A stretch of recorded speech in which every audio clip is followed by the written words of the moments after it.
Hello students. जो अभी का टॉपिक है आपका ऑक्सीडेशन फर्स्ट। इसमें हम ऑक्सीडेशन के बारे में हम डिस्कस करेंगे। जनरली जो आपका ऑक्सीडेशन वाला चैप्टर है बहुत ज़्यादा इम्पोर्टेंट है एग्जाम पर्पज से। एसिड रिडक्शन वाला चैप्टर भी काफ़ी एग्जाम के पर्पज से बहुत ज़्यादा इम्पोर्टेंट है, चाहे वो कंपटीशन एग्जाम की बात करें या आपके यूनिवर्सिटी के एग्जाम की बात करें। सबसे पहले ऑक्सीडेशन होता क्या है? आज तक आपने इनऑर्गेनिक केमिस्ट्री में ऑक्सीडेशन पढ़ा होगा, उसमें ऑर्गेनिक में भी पढ़ा होगा। जनरली ऑक्सीडेशन इनऑर्गेनिक में आपने ऑक्सीडेशन नंबर के बेस पर आपने कहा होगा कि भाई जब ऑक्सीडेशन नंबर बढ़ता है किसी भी मेटल का, लेट अस कंसिडर यहाँ पे मेटल का ऑक्सीडेशन नंबर 0 है और यहाँ पे मेटल का ऑक्सीडेशन नंबर 1 हो गया, तो इट मीन्स दैट कि यहाँ पे एक इलेक्ट्रॉन लूज हुआ होगा। तो इलेक्ट्रॉन के रिस्पेक्ट में जो डेफिनेशन होती है, removal of electrons from the given compound, the overall reaction is oxidation reaction. या दूसरा डेफिनेशन इसका जो आप जनरली देखते हैं, oxidation can be defined as addition of oxygen. और एक थर्ड और होता है addition of oxygen, removal of hydrogen. Hydrogen का जहां पे रिमूव होता है वो भी ऑक्सीडेशन रिएक्शन कहलाती है। To understand whether organic compound is undergoes oxidation or reduction, the carbon functional group is classified into 5 oxidation levels. Generally होता क्या है, जब आप कोई ऑर्गेनिक रिएक्शन पढ़ते हैं, लेट अस कंसिडर मैंने कहा कि भाई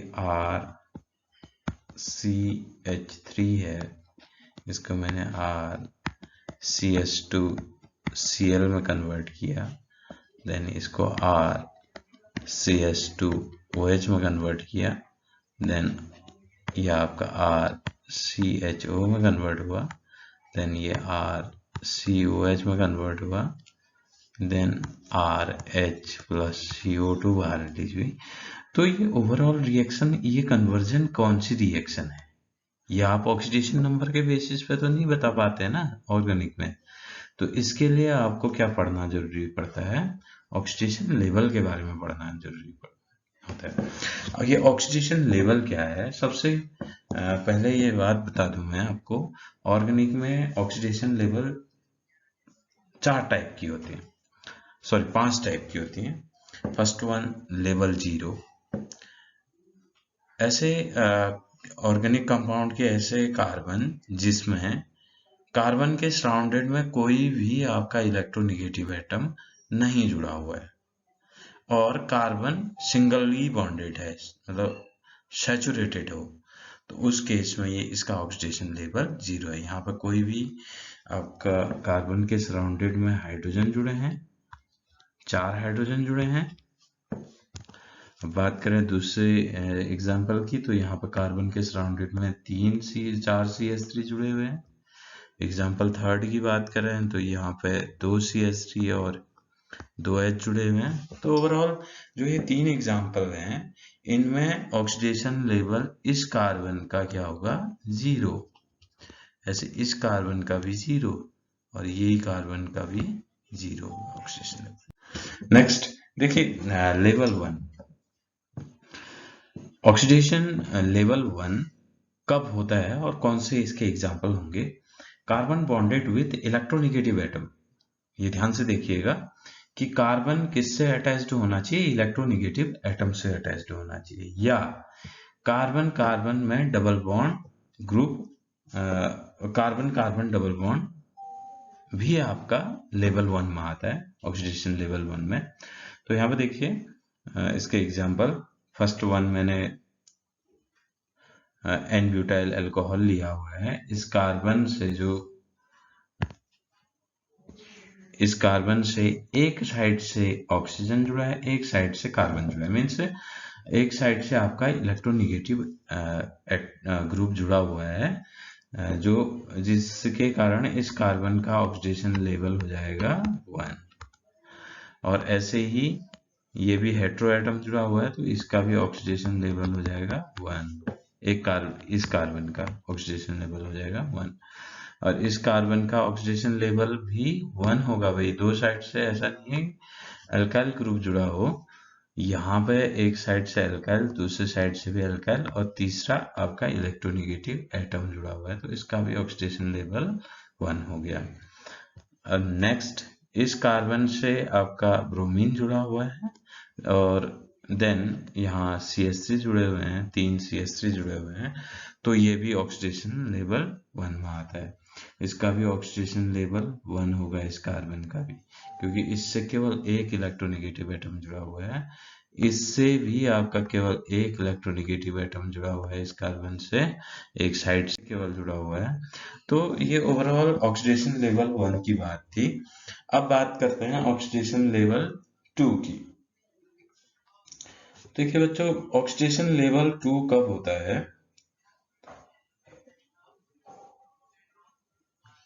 देखिए, ऑक्सीडेशन लेवल 2 समझने से पहले एक चीज और ऑक्सीडेशन लेवल 1 में रह गई है। जैसे CH2 डबल बॉन्ड CH2 ले रहे हैं आप, जहां भी ये कंडीशन होगी आपकी, ये कंडीशन होगी CH2 डबल बॉन्ड CH2, तो इस केस में भी इसका ऑक्सीडेशन लेवल 1 होगा। जैसे बेंजीन में हम लेते हैं, बेंजीन में मैंने कहा कि भाई ये इस कार्बन का ऑक्सीडेशन लेवल क्या होगा, इसका ऑक्सीडेशन लेवल भी 1 होगा। तो पर्टिकुलर कार्बन के बेस पर आप पता करते हैं। नेक्स्ट, जैसे यहाँ पे हमने लिया है इमीन कंपाउंड लिया हुआ है, ऑक्सीडेशन लेवल क्या 2 क्या होता है? जब कार्बन दो इलेक्ट्रोनिगेटिव एटम से अटैच्ड हो, या कार्बन दो टाइप से जुड़ा हो इलेक्ट्रोनिगेटिव एटम से, तो उसको ऑक्सीडेशन लेवल 2 कहा जाता है। जैसे इमीन है, अब इलेक्ट्रोनिगेटिव एटम तो एक है, लेकिन ये समझा जाता है इसको ये समझा जाता है बच्चों, कार्बन दो टाइम आपके नाइट्रोजन से जुड़ा हुआ है, मीन्स इसका ऑक्सीडेशन लेवल कितना हो जाएगा? 2। ठीक, इसका ऑक्सीडेशन लेवल क्या हो जाएगा? 2। अब देखिए, यहाँ पे कार्बोनिल कंपाउंड लिया है मैंने, डबल बॉन्ड से अटैच्ड है, तो इसका मतलब ये दो ऑक्सीजन से 2 बार जुड़ा हुआ है। ये इसका मतलब है कि डबल बॉन्ड का मतलब ये है कि ये सिंगल बॉन्ड से एक बार इससे जुड़ा हुआ है, एक बार इससे, मतलब 2 टाइम जुड़ा हुआ है। This is not a single bond, this is the time, कितने टाइम आपका ऑक्सीजन अटैच्ड है कार्बन से। नेक्स्ट एग्जांपल इमीन का, जो पहले डिस्कस कर चुके थे। यहाँ नाइट्राइल का देखिए,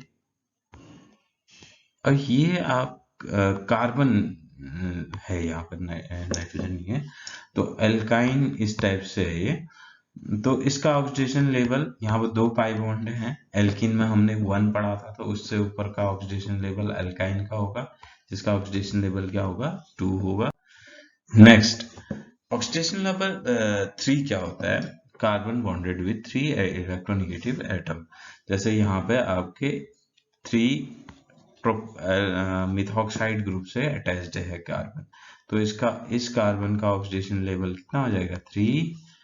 ऐसे ही यहाँ पे देखिए, और डबल बॉन्ड का मतलब ये है कि 2 टाइम जुड़ा हुआ है ये, और ये एक बार OH है, तो ओवरऑल ये कितने टाइम जुड़ रखा है ऑक्सीजन से? 3 टाइम, तो इसका ऑक्सीडेशन लेवल भी 3।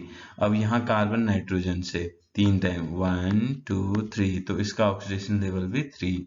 अब ऐसे ही यहाँ पे देखिए, ये बहुत इंपॉर्टेंट है, यहाँ पे एक पाई बॉन्ड है, तो इसका ऑक्सीडेशन लेवल कितना होता है? 1, और ये 2 इलेक्ट्रोनिगेटिव जुड़े हैं, तो 1 + 2 कर दोगे तो 3। तो ओवरऑल ये आपका ऑक्सीडेशन लेवल 3 के एग्जांपल्स थे। ऑक्सीडेशन लेवल 4 क्या होता है? जब कार्बन आपके 4 इलेक्ट्रोनिगेटिव एटम से, या 4 बार इलेक्ट्रोनिगेटिव एटम से अटैच्ड हो, तो उसको आप कहते हैं उसका ऑक्सीडेशन लेवल 4। अब यहाँ पे इस कार्बन का ऑक्सीडेशन लेवल देखिए, 1, 2, 3. There are 4 chlorine attached with central carbon. It means that the oxidation level of this carbon is 4. और यहाँ पे भी इस कार्बन का ऑक्सीडेशन लेवल देखिए, एक बार इस ऑक्सीजन से जुड़ा है, एक बार इस ऑक्सीजन से जुड़ा है और 2 बार नाइट्रोजन से जुड़ा है। मीन्स इसका भी ऑक्सीडेशन लेवल 4, इसका भी डबल बॉन्ड है ऑक्सीजन, तो ये 2 टाइम ऑक्सीजन से, 1 टाइम ऑक्सीजन से, देन NH2 से जुड़ा हुआ है, तो ओवरऑल ऑक्सीडेशन लेवल कितना हो गया 4। और यहाँ पे भी 4 ऑक्सीजन से जुड़ा है तो ऑक्सीडेशन लेवल 4। CN का मतलब एक बार नाइट्रोजन से, दूसरी बार नाइट्रोजन से, तीसरी बार नाइट्रोजन से, देन नाइट्रोजन से, तो इसका ऑक्सीडेशन लेवल भी क्या हो जाएगा 4। हाँ, ये एग्जांपल थोड़ा गड़बड़ हो गया है। इसमें देखिए रिएक्शन में कर रहा हूँ एक, जैसे CH3CH3, या इसका एग्जांपल ऐसे कर लेते हैं, CH3CH2। ये इसका जब आप क्लोरीनेशन करते हैं, सभी बच्चों को बताया है फोटो रेडिएशन की प्रेजेंस में है, जब आप क्लोरीनेशन करेंगे तो ये क्या आ जाएगा, यहाँ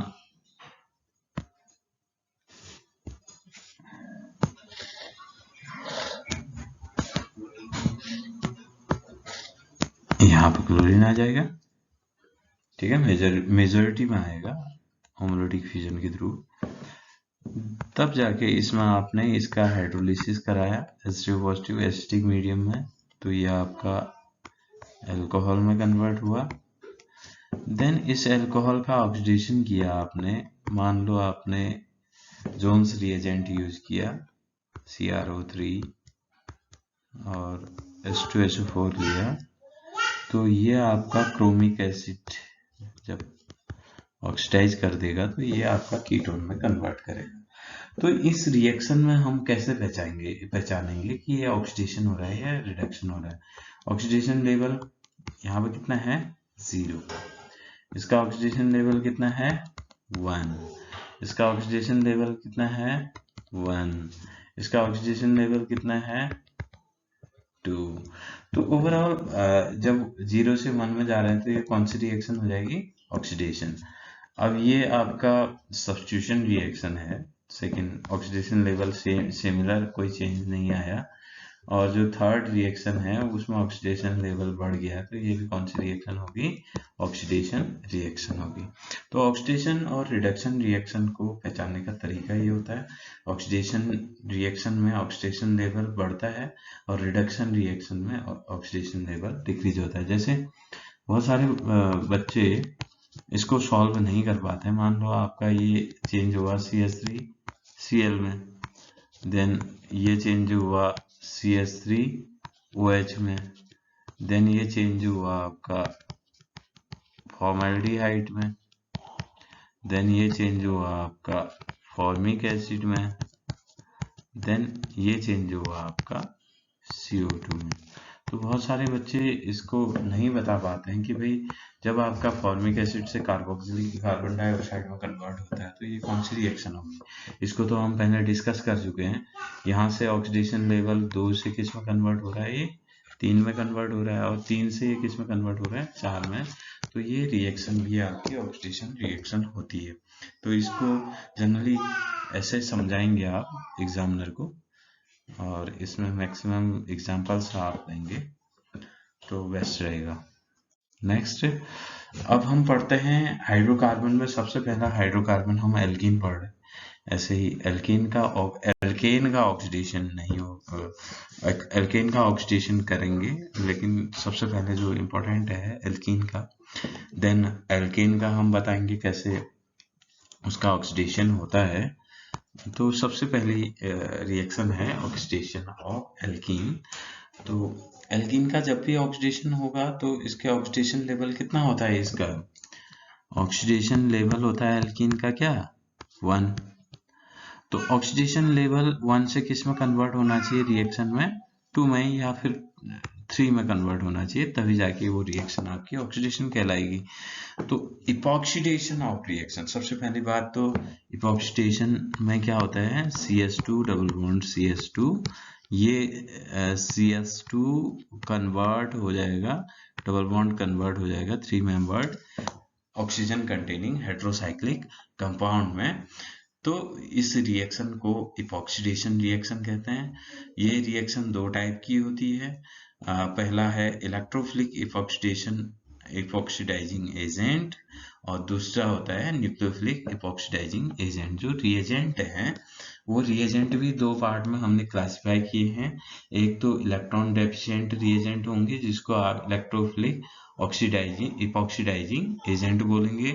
सेकंड रिएजेंट हैं न्यूक्लियोफिलिक इपॉक्सीडाइजिंग एजेंट, जिसमें जो रिएजेंट है वो इलेक्ट्रॉन रिच होता है। देखिए जो इलेक्ट्रोफिलिक इपॉक्सीडाइजिंग एजेंट के जो एग्जांपल्स हैं जिसको लिया जाता है as a electron deficient reagent, metachloroperbenzoic acid. सभी बच्चों को बताया कि मेटाक्लोरोपरबेंजोइक एसिड आपका इलेक्ट्रॉन डेफिशिएंट होगा। Next trifluoroperbenzoic acid, minus I effect के कारण ये भी आपका इलेक्ट्रॉन डेफिशिएंट आपका इपॉक्सीडाइजिंग एजेंट होता है।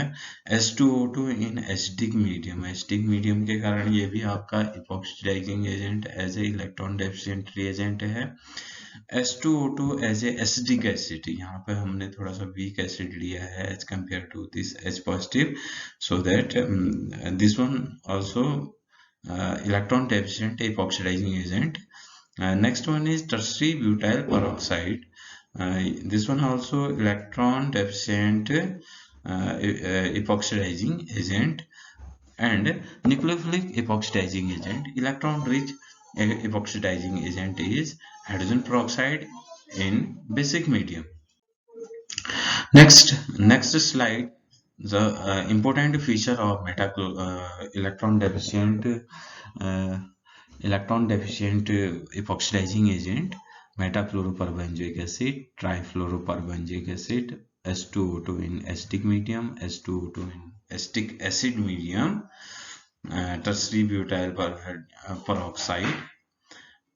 These reagents are applied in isolated double bond.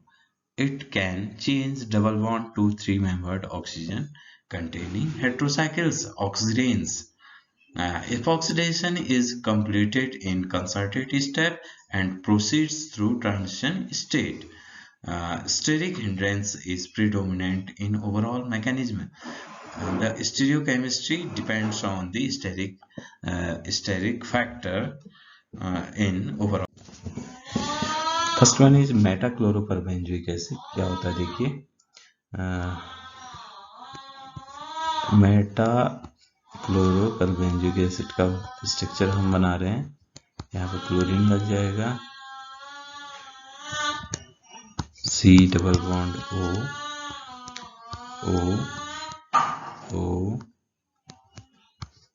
OH। ये मेटाक्लोरोपरबेंजोइक एसिड का स्ट्रक्चर है। यहाँ पर सभी बच्चे ये देख लें कि भाई ये आपका रिएजेंट इलेक्ट्रॉन डेफिशिएंट की तरह बिहेव कर रहा है।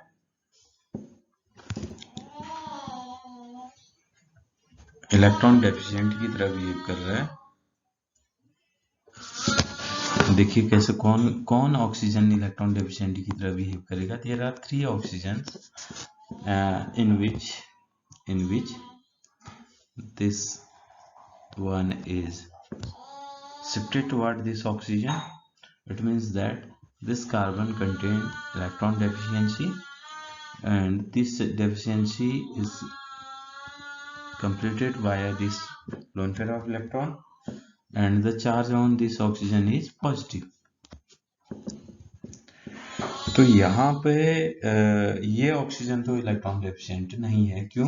क्योंकि इसके बगल में भी लोन पेयर कंटेनिंग ऑक्सीजन जुड़ा हुआ है जो इलेक्ट्रॉन पेयर को इलेक्ट्रॉन डोनेट करने की टेंडेंसी रखता है। मीन्स जो ये C वाला ऑक्सीजन है,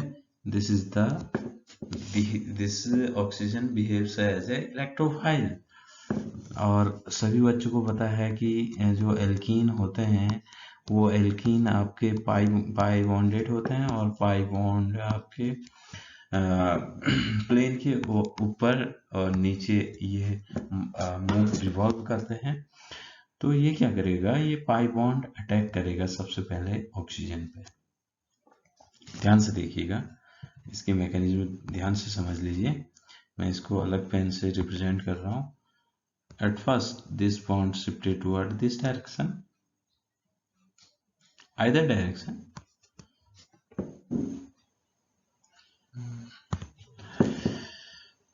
and this carbon attack on this oxygen because of this oxygen is electrophilic in nature.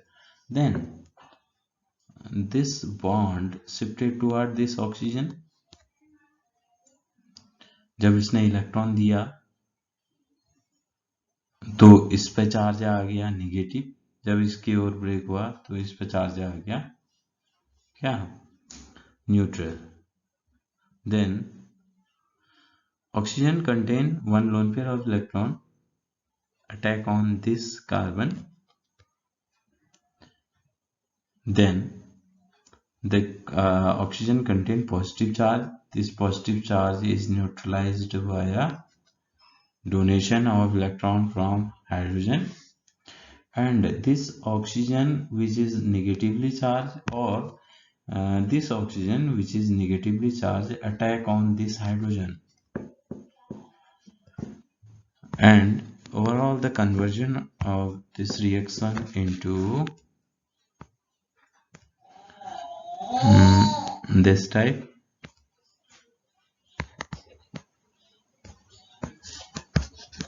you can say this oxygen is this reaction.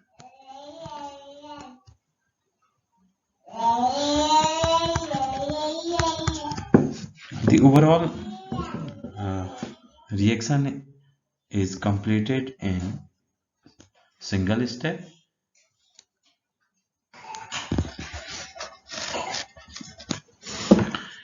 जब हम इसका ट्रांजिशन स्टेट बनाते हैं, क्योंकि कंप्लीट तो होता है लेकिन जो रिएक्शन प्रोसीड होगी ट्रांजिशन स्टेट से कंप्लीट होगी. जैसे आपने यहाँ पे बनाया, sorry hydrogen, there are hydrogen, carbon, R, H. In this direction, the double bond is bond breaking. From this direction, bond formation with oxygen. From this direction, bond formation from this direction. तो ये bond breaking को मैं BB लिख देता हूँ और bond formation को मैं BF लिख देता हूँ, BF लिख देता हूँ. और यहाँ पे हाइड्रोजन के साथ बॉन्ड ब्रेकिंग हो रही है,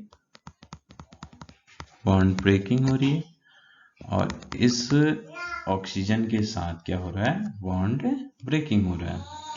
और ये ऑक्सीजन आपका अटैच्ड है, यहाँ ऑक्सीजन है, यहाँ मान लो फिनाइल ग्रुप है, देन मेटा पोजीशन पे क्लोरीन ग्रुप जुड़ा हुआ है. ये आप समझ सकते हैं, इसको मैंने फिनाइल मान रखा है इस वाले कंडीशन में. तो यहाँ पे देखिए, this bond also break down, नहीं form, this bond is formed, this bond is break, and oxygen and hydrogen form this bond. तो ओवरऑल आप इसको क्या कहेंगे, transition state represented by dagger, इसको आप डैगर से रिप्रेजेंट करेंगे. Then this one convert into this epoxide product. In this reaction, the R group are cis to each other, या आप कह सकते हैं कि यह एल्कीन आपका सिस एल्कीन है, और इसकी प्रोडक्ट भी एज इट इज आपके सिस की तरह ही मिले. अब देखिए, इस ओवरऑल रिएक्शन को स्टीरियो स्पेसिफिक रिएक्शन बोला जाता है. जो इपॉक्सीडेशन रिएक्शन होती है, पहली बात वो सिन एडिशन से होगी. कौन से एडिशन से होगी, सिन एडिशन से होगी. और स्टीरियोकेमिस्ट्री अगर पूछी जाती है और या आपको राइट नोट करने के लिए आता है, तो जब इसका कंप्लीट रिएक्शन आप जब देते हैं तो स्टीरियोकेमिस्ट्री किसी भी ऑर्गेनिक रिएक्शन की देना ना भूलें. तो ऑर्गेनिक में जो इसकी स्टीरियोकेमिस्ट्री होती है इपॉक्सीडेशन की, वो होती है stereo specific. Stereo specific, stereo specific means जो सिस एल्कीन है, सिस ऑक्सीजन ही बनाता है, इपॉक्साइड ही बनाते हैं सिस, और ट्रांस वाले ट्रांस ही बनाते हैं। सिस एल्कीन लिया, सिस का ही इपॉक्साइड बना आपका, और ट्रांस एल्कीन लिया, ट्रांस का ही इपॉक्साइड बनेगा। तो ऐसे करके इस रिएक्शन को कहा जाता है स्टीरियो स्पेसिफिक रिएक्शन। तो ये बात आप लोगों के समझ में आ गई होगी। नेक्स्ट आपका जो होमवर्क होगा, कितने बच्चे इस वीडियो को देखते हैं इससे भी पता चल जाएगा कि मुझे कितने बच्चे देख रहे हैं इस वीडियो को।